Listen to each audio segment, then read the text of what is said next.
Pesan terakhir Praka S anggota TNI yang ditemukan bersimbah darah di Bekasi, "Saya malu sama komandan." Anggota TNI AD Praka S 27 tahun yang ditemukan bersimbah darah di Bekasi sempat sampaikan permintaan terakhir kepada warga yang membawanya ke rumah sakit. Menurut Sumiyati 53 tahun, salah seorang warga yang rumahnya persis di samping lokasi ditemukannya Praka S, anggota TNI itu sempat meminta agar tidak banyak warga yang mengantarnya ke rumah sakit.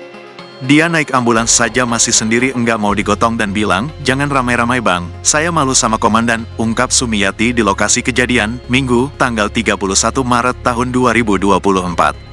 Sumiyati mengakui bahwa Praka S sangat kuat meski dalam kondisi terluka. Menurut dia, darah yang ada di tubuh Praka S berasal dari kepala dan lengan. Ia pun dibawa ke RSUD Bekasi oleh salah seorang warga dan security TPST Bantar Gebang. Namun setelah mendapatkan penanganan dari dokter, Praka S tidak bisa diselamatkan.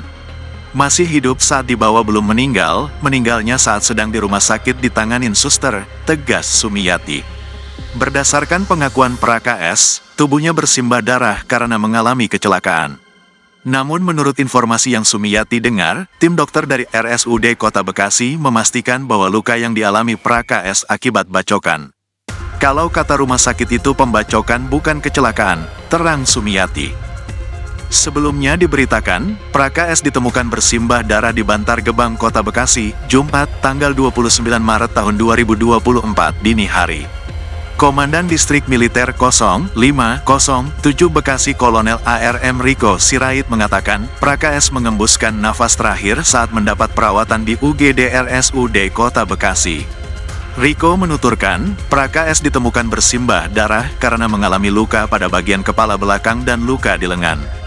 Praka S yang bertugas di Satuan Pomdam 3 Siliwangi itu ditemukan tergeletak di pinggir jalan Pangkalan 5, Kelurahan Ciketing Udik, Kecamatan Bantar Gebang, Kota Bekasi, Jumat, tanggal 29 Maret tahun 2024, pukul 3:30 WIB.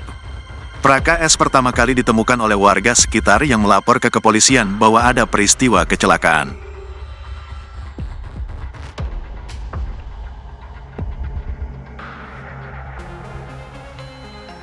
Download Tribun X sekarang, menghadirkan lokal menjadi Indonesia.